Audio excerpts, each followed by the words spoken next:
मैं भी जब 9वीं कक्षा में पढ़ता था उस समय मेरी बड़ी माताई को कैंसर हुआ था। वो तंबाकू खाती थी और खाने के बाद तंबाकू की गुठली बनती थी और रात में खाते खाते सो जाती थी, तो लगातार वहां रखे रहने के कारण उनको कैंसर हुआ और बाद में मालूम पड़ा जब सेकेंड स्टेज में।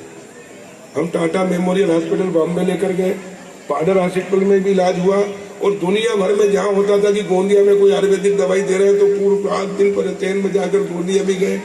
जहां जहां हो सकता था डॉक्टर ने कहा कि इनका पूरा जबड़ा निकालना पड़ेगा आधे साइड का, तो ताई ने कहा कि मैं मर जाऊंगी लेकिन जबड़ा नहीं कटाऊंगी। और इलाज होकर आखिर में बहुत ही दुखद उनका स्वर्गवास हुआ। वो हमसे देखते नहीं बनता। तब से मैंने भी ये संकल्प लिया कि इस बीमारी से भगवान किसी को न दे ऐसी बीमारी, और इस बीमारी से बचने के लिए क्या क्या उपाय हो सकते हैं वो करना चाहिए।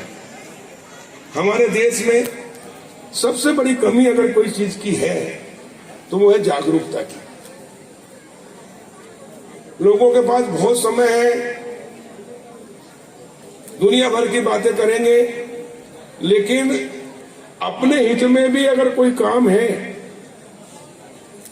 सरकार की योजनाएं हैं, उसके लिए जानकारी नहीं लेते, कुछ नहीं करते। और इसलिए किस चीज से कौन सी बीमारी होती है, और ये खतरनाक बीमारी कैंसर के कई कारण है। डॉक्टर या चिकित्सक है, हमने उनका सबका अभिनंदन किया। जागरूकता फैलाना चाहिए कि कैंसर तंबाकू खाने से भी होता है। आजकल पाउच बहुत चल गए, बच्चे स्कूल जाने वाले भी पाउच, और पाउच दिन भर खाने से उससे भी मुंह का कैंसर होता है। और सबसे अधिक अब जो कैंसर हो रहा है वो पेस्टिसाइड और रासायनिक खाद के उपयोग से। जो हम सब्जियां खाते हैं, अनाज खाते हैं, यहाँ तक कि गाय का जो दूध पीते हैं वो भी जहरीला हो गया, अत्यधिक पेस्टिसाइड के उपयोग से। 1965 के पहले हमारे देश में प्राकृतिक खेती और जैविक खेती होती थी। यह देश ऋषि मुनियों का, ऋषि खेती कहते हैं जिसे, गोबर के घास, गोबर से खाद, गौमूत्र से दवाई और वनस्पति से दवाई बनाकर छिटते थे। कोई बीमारी होती तो शुद्ध अनाज होता था, सब्जियां होती थी, दूध होता था, खाते थे, हष्ट पुष्ट रहते थे। लेकिन 1965 में हरित क्रांति के नाम पर बहुराष्ट्रीय कंपनियों का प्रवेश हुआ और पेस्टिसाइड और रासायनिक खाद, यूरिया, डीएपी, और उसके कारण उत्पादन तो बढ़ा, लेकिन अत्यधिक उपयोग के कारण पंजाब, जो कृषि के क्षेत्र में नंबर 1 कहलाता था गेहूं उत्पादन में, हर क्षेत्र में उसने इतना उपयोग किया पेस्टिसाइड, रासायनिक खाद का कि वहां की जमीन बंजर हो गई, पर्यावरण प्रदूषित हो गया, हवा दूषित हो गई, और अनाज जो हुआ वो भी हुआ। और उसके कारण भटिंडा जिला एक पंजाब में, जहां से ट्रेन चलती है, cancer train.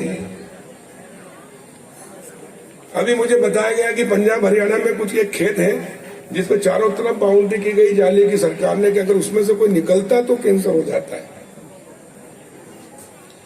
Doctor Advani ji है कैंसर के बहुत बड़े डॉक्टर, उन्होंने एक लेख लिखा, उसमें चेताया है भारत के नागरिकों को, सरकार को, सबको, कि अगर इसी प्रकार पेस्टिसाइड, रासायनिक खाद, पाउडर, दुनिया भर के जो तंबाकू का उपयोग होता रहा तो हिंदुस्तान में अस्पताल में जगह नहीं मिलेगी। कैंसर के इतने पेशेंट हो जाएंगे, जैसा हमने महामारी कोरोना में देखा कि लोगों की लाइन लगी थी लेकिन अस्पतालों में जगह नहीं थी। उससे भी ज्यादा खतरनाक स्थिति आने वाली है। मैं 1993 में पहली बार विधायक बना, मैं पूरे क्षेत्र का दौरा करता था, मैंने पैदल यात्रा की गांव-गांव, और मुझे मुश्किल से साल भर में 2, 4, 5 केस आते थे उस समय, जिनको कैंसर हुआ तो सहायता करने के लिए। 93 से आज 30 साल होने पे आए हैं। अब प्रतिदिन 5 से 10 केस आते हैं जो कहते हैं मुझे कि सहायता दिलाए। कितना गुना बढ़ गया? 365 गुना। फिर भी अभी हम मध्य प्रदेश में फिर भी ठीक है पंजाब और हरियाणा की स्थिति, और इसलिए हमें इसकी ओर जनता को, नागरिकों को जागरूक करने की आवश्यकता है। और जागरूक कौन करेगा? एक सरकार का काम है। समाज के जो समाज सेवी हैं, पढ़े लिखे लोग हैं, उनका काम है, चिकित्सकों का काम है कि हम लोगों को जागरूक करें कि किस चीज से हमें परहेज रखना जिससे हम स्वस्थ रहें। और इसलिए प्रधानमंत्री नरेंद्र मोदी जी ने एक देश के लोगों से आह्वान किया है कि हम प्राकृतिक खेती की ओर आए ताकि गौवंश की रक्षा भी हो और हमें गोबर से खाद, गौमूत्र से दवाई बनाकर हम खेतों में डालें जिससे हमारे पर्यावरण भी बचे, खेत की मिट्टी भी बचे, उपजाऊ रहे और लोगों को शुद्ध अनाज मिले जिससे लोग स्वस्थ रहे, कैंसर की बीमारियां ना हो। इसके लिए प्राकृतिक चिकित्सा बोर्ड भी हमने, प्राकृतिक कृषि भी बोर्ड भी बनाया मुख्यमंत्री जी की अध्यक्षता में। और इस साल हमने 1 लाख हेक्टेयर में सिंचाई के साथ खेती करने का निर्णय लिया, जिसमें कि एक गाय जो पालेगा किसान उसको 900 रुपये महीना अनुदान देंगे, 10,800 रुपये एक साल में, ताकि उसको खेती करने में सहायता मिले। और इस साल 1 लाख हेक्टेयर से शुरू कर रहे हैं। हालांकि देश में मध्य प्रदेश जैविक खेती में नंबर 1 है। अभी 17,31,000 हेक्टेयर में जैविक खेती हो रही है। और इसलिए मैं जहां भी जाता हूं, चाहे भागवत जी में जाऊं, कहीं कार्यक्रम में जाऊं, तो मैं प्रचार जागरूक करने का काम करता हूं कि हम सब संकल्प लें कि हम प्राकृतिक खेती करेंगे। एक साथ ना कर सकते पूरी, लेकिन कम से कम अपने लिए, अपने बच्चों के लिए, अपने परिवार के लिए, अपने घर कोई आए भोजन करे तो उसको मेहमान के लिए, रिश्तेदारों के लिए शुद्ध अनाज जो किसान है हम वो पैदा करें। और इसलिए मैंने भी शुरू किया प्राकृतिक खेती, मुख्यमंत्री जी ने भी किया, सभी मंत्रियों को भी निर्देश दिए, विधायकों को, तब जाकर 2, 4, 5 साल में मध्य प्रदेश प्राकृतिक और जैविक हो जाएगा। तो ये कैंसर की जो बीमारी तेज गति से बढ़ रही है उस पर रोक लगेगी। दूसरा पाउच, इस पे भी हम कर रहे हैं कि इस पर रोक लगाने का सरकार ने काम किया, उसके बावजूद भी बहुत बड़े पैमाने पर चल रहा है। तो समाज में जागरूकता लाने का भी काम करना है। और इसलिए मैंने तो मेरे क्षेत्र में एक अभियान चलाया है, मेरा गांव मेरा तीर्थ। मेरा गांव मेरा तीर्थ कब बनेगा? जब मेरे गांव में सामाजिक समरसता होगी। हम नरवाई नहीं जलाएंगे, हम गौ पालेंगे, हम गोबर से खाद, गौमूत्र से दवाई और वनस्पति दवाई बना के छिड़केंगे। जो शुद्ध अनाज होगा तो अच्छा होगा, उसका हम बेचेंगे तो डेवड़ा भाव भी मिलेगा हमको, और निर्यात भी करेंगे तो लोगों को शुद्ध अनाज देंगे तो एक पुण्य कार्य करेंगे, अपने परिवार को भी सुरक्षित रखेंगे, समाज को भी सुरक्षित रखेंगे। तो इस प्रकार का अभियान चला रहे, सभी को चलाने की आवश्यकता है। ये हमारी जिम्मेदारी और ये हमको संकल्प लेना चाहिए कि हमारे देश में, हम तो चाहते हैं विश्व का कल्याण हो, विश्व में कोई कैंसर से पीड़ित ना हो। लेकिन आधुनिक युग में पैसे कमाने के अंधाधुंध प्रतिस्पर्धा में हम इतने स्वार्थी और लालची हो गए कि हम अपने ही पैर पे कुल्हाड़ी मार रहे हैं। देखिए, जितने भी लोग बैठे मेहनत करते हैं, किसके लिए करते हैं? अपने लिए, अपने बच्चों के लिए, आने वाली पीढ़ी के लिए। पर हम क्या दे रहे हैं आने वाली पीढ़ी को और बच्चों को? जहर। मैं खुद किसान हूं, कृषि मंत्री भी हूं। मैंने एक जगह कहा कि हम जहर पैदा करो, तो मीडिया में लिखा कृषि मंत्री ने कहा कि किसान जहर पैदा कर रहे हैं। मैंने कहा किसान का नहीं कहा, मैंने खुद ने कहा। स्लो पॉइजन है। अभी एक 13 साल की बच्ची को कैंसर हो गया, मैंने कहीं पढ़ा था। डॉक्टर ने उसकी जांच की तो उसके पिता और माताजी को बुलाया कि ये इतनी मासूम बच्ची, इसको कैंसर कैसा हो गया? क्या पाउच खाती है? बोले नहीं। बोले पिज्जा खाती है? बोले नहीं। बाहर होटल में खाती है? बोले नहीं। बोले सीधी स्कूल जाती है, स्कूल से आती है घर के अलावा कहीं रिश्तेदारी में नहीं जाती, घर का ही खाना खाती है। क्या खाती है?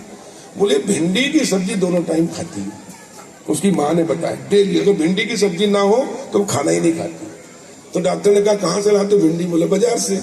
बोले लाओ बताओ आज भिंडी रखी होगी? बोले हाँ रखी, लेके आए। डॉक्टर लेके उसका रिसर्च किया, उसके अंदर जो पेस्टिसाइड का उपयोग होता है उसके कारण उसको कैंसर हुआ।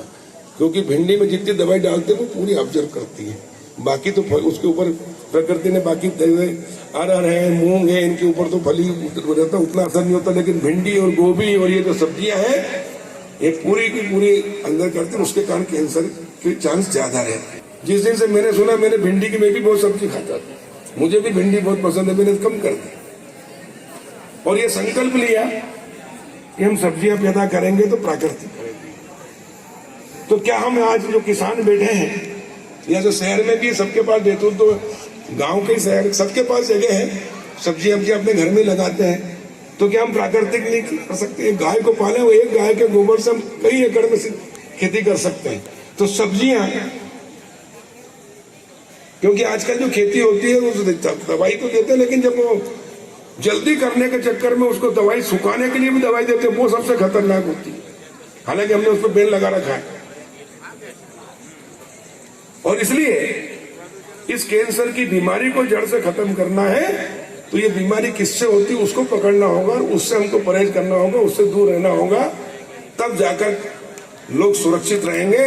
और नहीं तो वो दिन दूर नहीं जो डॉक्टर आडवाणी ने चेताया है कि हिंदुस्तान में कैंसर के इतने पेशेंट हो जाएंगे कि अस्पताल में जगह नहीं मिलेगी। और जिसके परिवार में कैंसर हो जाता है तो उसको तो वो तो पीड़ित होता ही है, पूरा परिवार कितना दुखी होता है। मेरे आंखों के सामने जैसे ही मैंने याद किया, अंदर से हृदय काम जाता है, देखते नहीं बनता है। मैं टाटा मेमोरियल हॉस्पिटल में बड़ी माँ को लेकर गया और वहां किसी के मुंह में से मुझे निकल रहा है तो मुझे गस्त आ गए, जब आ गए। मैंने कहा यहाँ तो रहना ही नहीं, जाना ही नहीं। ये स्थिति जब मैं 9th क्लास में पढ़ता था। और इसलिए ये इतनी खतरनाक बीमारी है कि पूरा जीवन बर्बाद हो जाता, पूरा परिवार, समाज, और सरकार भी कितना खर्च करती है इसके ऊपर, करोड़ों रुपए। तो खर्च करने की जरूरत नहीं पड़ेगी अगर हम थोड़ी सावधानी रखेंगे। और हमारे ऋषि मुनियों द्वारा, हमारे पुरखों द्वारा जो पद्धति खेती की गई अगर वो करेंगे, और उसके लिए सरकार पूरी तरह से संकल्पित है। समाज को भी चाहिए कि हम ये करें। तो आज का इस शिविर का सफलता तब होगी जब हम संकल्प लें कि हम अगर पेस्टिसाइड वाली खेती कर रहे हैं तो उसको कम करेंगे, कम से कम 1.5 एकड़, आधा एकड़ अपने बगीचे में अपने लिए कम से कम शुद्ध अनाज और सब्जियां पैदा करेंगे। तो जो किसान भाई हैं जो खेती करते हैं वो मेरे साथ संकल्प लें। किसान है कि नहीं है? मैं यह संकल्प लेता हूं कि मैं प्राकृतिक खेती शुरू करूंगा। गाय के गोबर से खाद, गोमूत्र से दवाई और वनस्पति से खाद बनाकर अपने खेत में छिड़काव करूंगा। और जो अनाज पैदा होगा वो शुद्ध होगा, वो मैं खाऊंगा, मेरा परिवार, मेरे रिश्तेदार, मेरे मित्र या जो समाज के खाएंगे वो स्वस्थ रहेंगे और हम उसको कैंसर होने से बचाएंगे। और ये देश पुण्य कार्य करेंगे और अपने जीवन को श्रेष्ठ करेंगे। देखिए, अपने और अपने परिवार के लिए तो जीव जंतु पशु पक्षी भी जी लेते हैं, लेकिन मनुष्य योनि 84 लाख योनि के बाद मिलती है। और अगर हम भी वैसे जीते रहे तो पशुओं में हमें कोई अंतर नहीं है। मनुष्य जीवन उसका श्रेष्ठ है जो अपने और अपने परिवार के साथ समाज और राष्ट्र के लिए जिए, लोगों के कल्याण के लिए जिए, असहाय की सहायता करे, तो उसका जीवन श्रेष्ठ होता है, सार्थक होता है। और दूसरा, डॉक्टरों के बारे में मैं चिकित्सा शिक्षा मंत्री भी रहा हूं 2005 में। मैं जब एमवाई अस्पताल गया, देखी वहां की स्थिति, हमीदिया की देखी, तो लोग कहते थे भगवान भी नहीं सुधार सकते। लेकिन हमने प्रयास किया कि ठीक किया। मैंने डीन से लेकर, समाचार पत्र में छपा था कि नर्स तक से लेकर डीन तक ठीक हुए। थोड़ा स्टिक रहना पड़ा। मैं कहता हूँ डॉक्टर जो है, चिकित्सक भगवान का दूसरा रूप है। भगवान हमें जन्म देता है, लेकिन हम बीमार हो जाए, दुर्घटना हो जाए तो हमें ठीक कौन करता है? डॉक्टर करता है। मृत्यु की सैया पे पड़े हुए को भी ठीक करके जीवित करता है। तो डॉक्टर के चरणों में प्रणाम, चिकित्सकों के चरणों में प्रणाम। लेकिन साथ में ये भी कहता हूँ कि आप भगवान के रूप हो अगर सेवा करते हो गरीबों की तो। और नहीं तो लालच में कई डॉक्टर देखे हमने इतने हैं कि कोरोना के समय में भी लोगों को नहीं छोड़ा, तो फिर वो राक्षस का भी रूप हो जाता है। हम प्रार्थना करते हैं कि सभी चिकित्सक, इस धरती पर भगवान के बाद किसी का सम्मान है तो वो चिकित्सक का है। चाहे प्रधानमंत्री नरेंद्र मोदी हो, आज तो दुनिया के सबसे लोकप्रिय प्रधानमंत्री, उनसे भी ज्यादा सम्मान चिकित्सकों का, क्योंकि भगवान का दूसरा रूप है। तो वो ही बने और अच्छे काम करने वालों की हम पीठ थपथपाएं, सम्मान करें, अभिनंदन करें, और गलत काम करने वालों को दंडित करें, तो समाज में व्यवस्था ठीक होती है। हमारे समाज के लोग भी जो अच्छा काम कर रहा है उसमें भी निराश बैठे रहते हैं, और जो गलत करता है उसके बारे में कुछ नहीं बैठे रहते। इसलिए जो अच्छा काम करने वाला है वो भी उत्साहित नहीं होता। और इसलिए मैं संतुलन संस्था के संस्थापक सहित सभी हमारे और मोहित भाई सहित पूरी टीम को बधाई देता हूं कि जिन चिकित्सकों ने और समाज में जितने लोगों ने अच्छा कार्य किया है उसका आपने सम्मान किया, अभिनंदन किया, इसके लिए आप बधाई के पात्र हैं।